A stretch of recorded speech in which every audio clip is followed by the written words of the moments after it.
on se rend pas compte de ce que fait Emers Faé. Si c'est Hervé Renard qui fait ça, on en parle. On crie au génie. Non mais Walid, je vais aller plus loin. Walid, non mais je vais terminer. C'est extraordinaire. C'est le sorcier blanc, etc.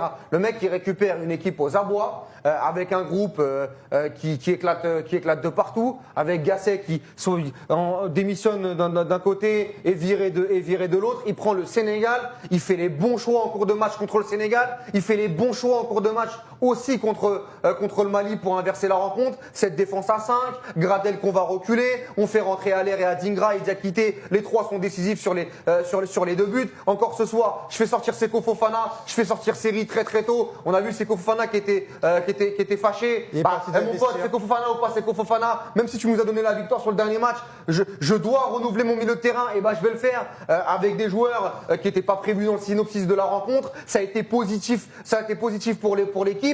Et le mec, voilà, c'est sa victoire. Émotionnellement, dans la gestion des émotions, il a fait des choix. Alors, comme il a dit tout à l'heure Tidjani, c'est pas un football, c'est pas le Brésil 70, mais il a rendu compétitive cette équipe et a envoyé des messages positifs. Il s'est très peu trompé en lecture de match depuis qu'il a repris cette équipe. Et c'est ce qui a permis aussi à la Côte d'Ivoire d'arriver en finale dimanche. Et ça, c'est quand même extraordinaire. Faut le dire, c'est un jeune coach.